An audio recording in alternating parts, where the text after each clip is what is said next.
Hey there, welcome back. Thanks for joining me. And happy Sunday. Another week we are here. I'm literally celebrating week by week at this moment. Why not, right?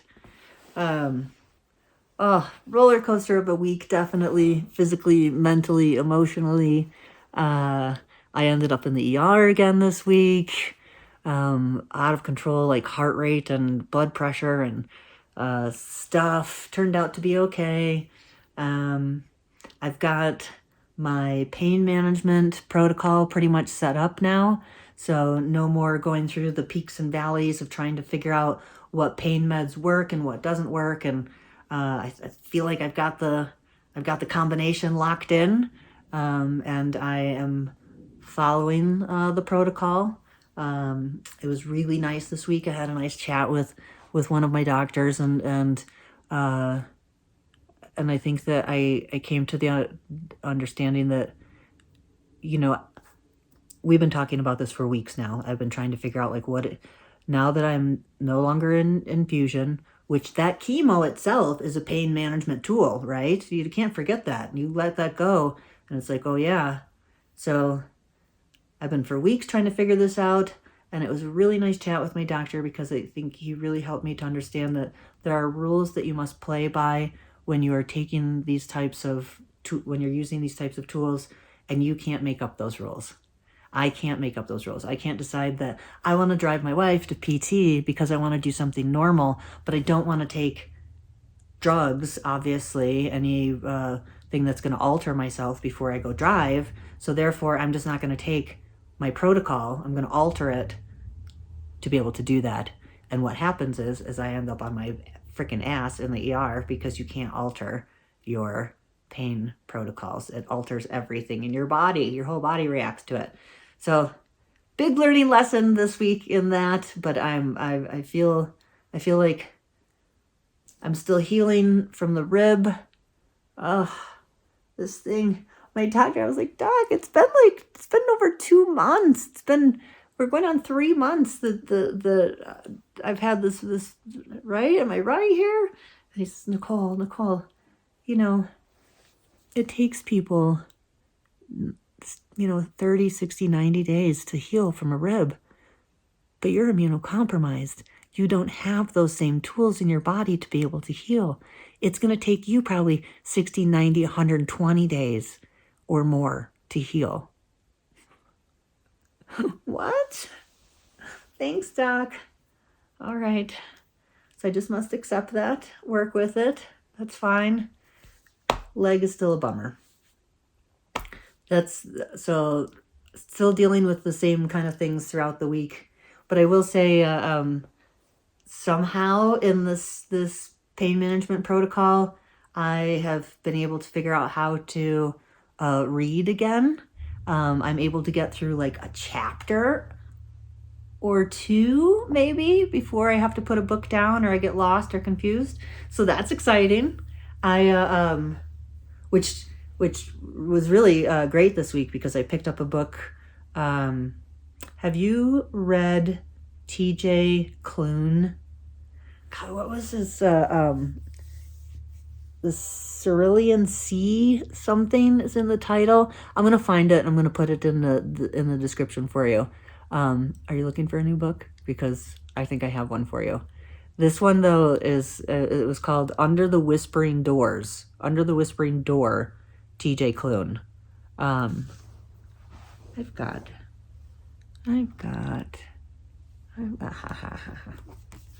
it. This is one of my little drawings of the week. This book. Okay, so I picked this book up this week, and this book is basically the story of this dude dies, and then what happens afterwards? What's the world that they created? What happens? What's the? It's pretty interesting. It's cool. I love which obviously took me down rabbit holes because I love, and again, very obviously, I am a terminal patient. I am dying. They continually tell me that I won't be here in just a few months. And if that holds true, I'm very curious about what happens next. Now, we've been having these talks for a very long time. You're very aware that it's not that I'm not interested. It's not that I don't want to hear the story. Well, I don't want to hear the story because I've heard it so many times. But when I'm talking about this, know that I know the story, the God story, the sky fairy story. I know the prophet Jesus and Muhammad and Allah and all the possible ways that those stories can be told. And they're wild. They can get crazy, and I appreciate them. But that is not what I'm talking about.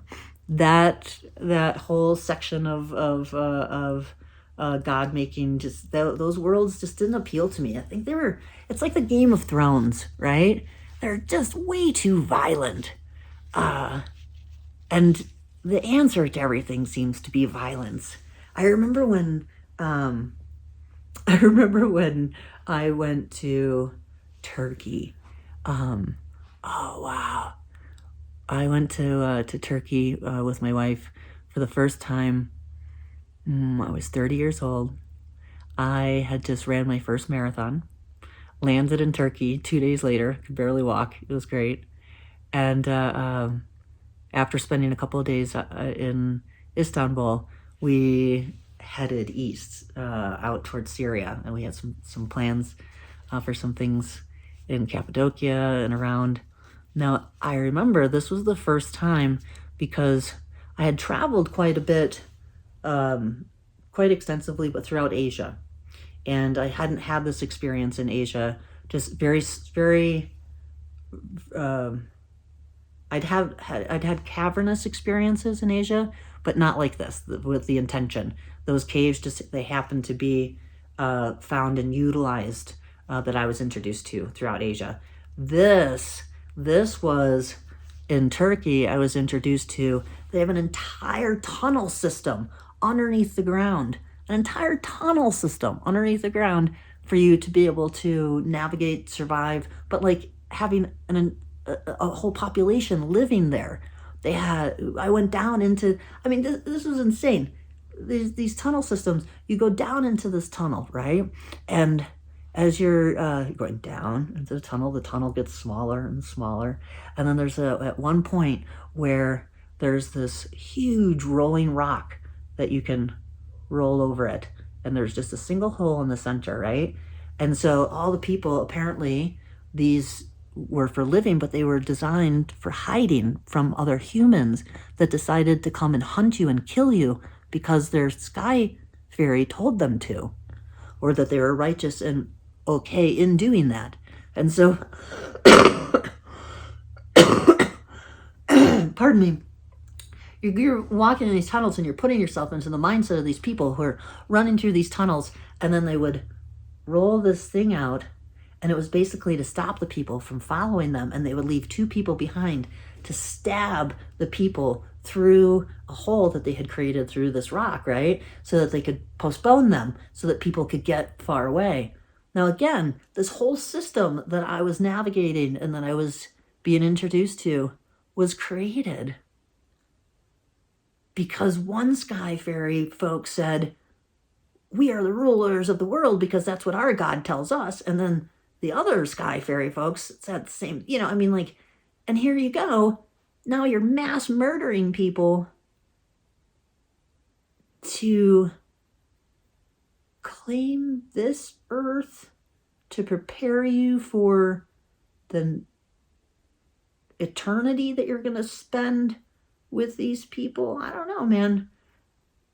I'm just saying, I've experienced that story and I've explored it, and I think that there's a lot of great things, but in my lifetime, I don't know where they go with it. It just doesn't appeal to me. Again, it's like Game of Thrones. It just doesn't appeal to me. It was just way too unnecessarily violent and not creative, I guess, for me. So reading TJ Klune's book was a lot of fun because of his interpretation of what happens after death, which I kind of, I don't know necessarily if I can say definitively exactly if I understand what happens, because I don't. I think that for me, I don't know, I feel like there's some kind of consciousness after. I do have a very strong feeling of the way my being is going to be, and this is something that I play with quite a bit in trying to figure out like what that, what makes me comfortable to believe in as I transition here. I definitely feel as if I'm going to still have my narrator voice and still have my consciousness. And when I transition, I'll be bodiless.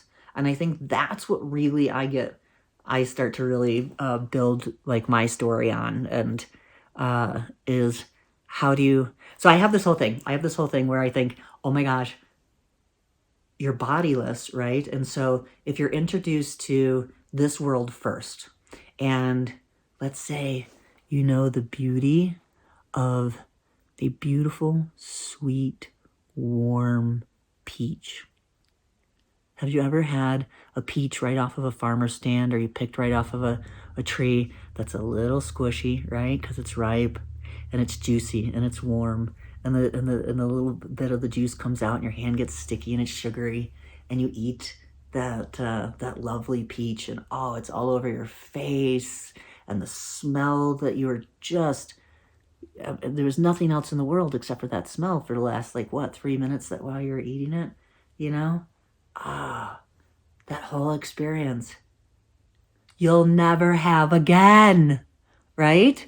Or perhaps there's an opportunity to have that experience, because I kind of look at, in the world that I have built up, I think that the earth, there's many places like the world of the earth, and you get the opportunity to drop in and you have to learn something, or in navigating it, and then you pop back out, and perhaps you have this consciousness with no body for eons and eons, and then you have the opportunity to drop into another world, and who knows, like that's kind of where I go with it.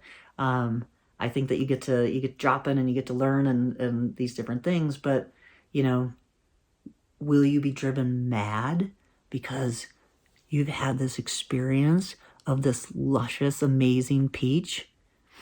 Ah, the sunshine on your face, the stickiness going down your neck.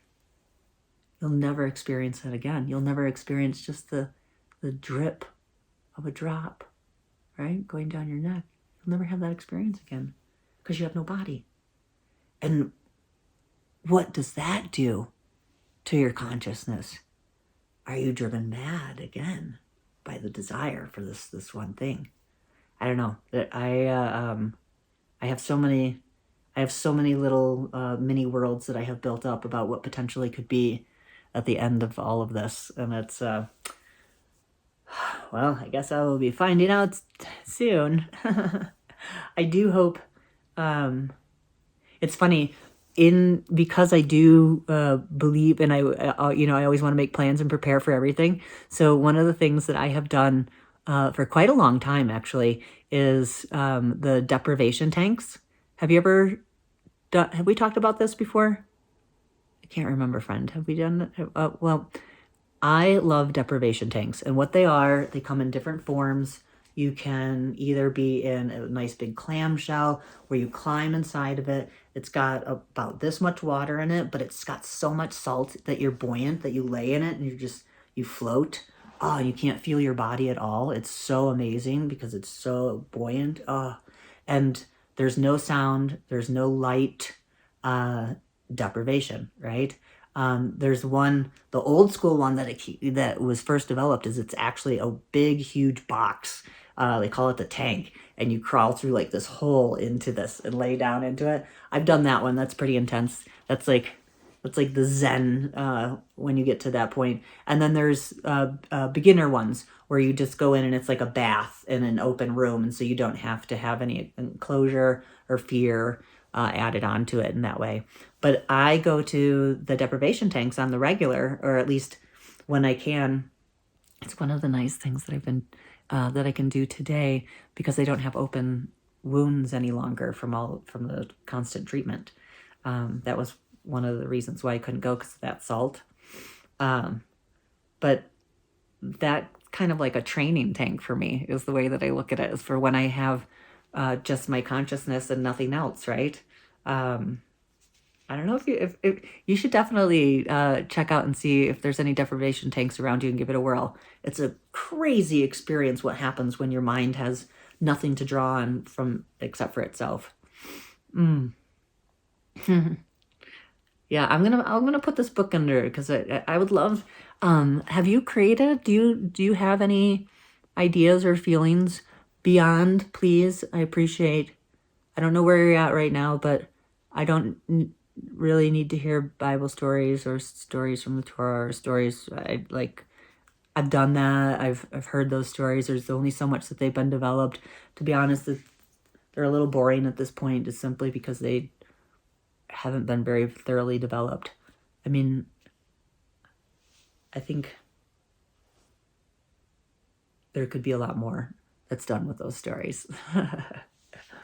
But if you have built up anything, fun stuff, or if you've read fun things about the worlds that come after this that you think are really cool, that you'd like to share, please make sure that you drop it in the comments for me, because I also too, because I'm very curious. I'm not afraid of what's going to come next. I don't have that, just very tiny bit. I still have issues with cremation, since I was told that I was gonna burn in hell for eternity every day throughout childhood, I feel like. Spawn of Satan. You're the spawn of Satan. Mm-hmm. Again, boring stories. They only go so far. All right. I don't think I have anything of note again. It's really nice. Isn't this nice? Every week there's no, I have to get myself ready for Monday chemo, or I have to I just trying to get this body to work so that I can chill and continue enjoying life the way that I had hoped and planned for the little time that I have.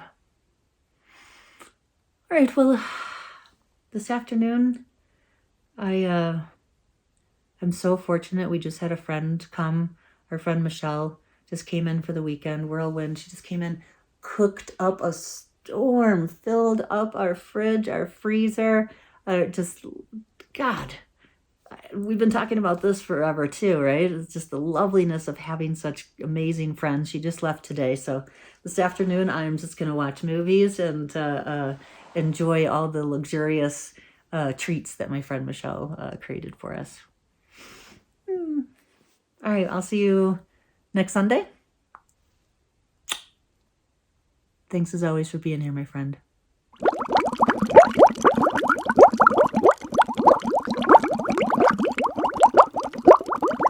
Hey, thanks for sticking around to the end. I forgot one thing I just wanted to mention. I don't know if you saw this article this week. I need to find it, and I'll put the link in the description. But here's this guy who gets into a horrific accident and has a spinal injury, right? And so he can't walk. Fast forward, I don't know exactly, I can't recall at this moment, so you have to read it in the article, but if he went away for a retreat or what exactly this was, but he ends up doing psilocybin mushrooms. Guess what happens? He does a guided mushroom experience, stands up and walks at the end. What? He ends up walking after this. Because as they say, we have no idea. We have spent so much time arguing about whether we should consume these things or not, rather than actually seeing what benefits that we can get out of these tools, right?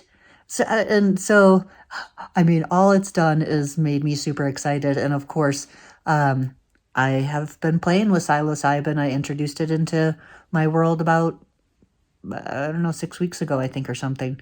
So on the regular. So I'm super excited. I'll find the article for you. I just wanted to throw that out there for you. I just thought that was wild. Wild. Got to stay alive to keep up with the science, right? We need to explore the science. What is this? Okay. All right. I'll let you go. I'll talk to you next time. Bye.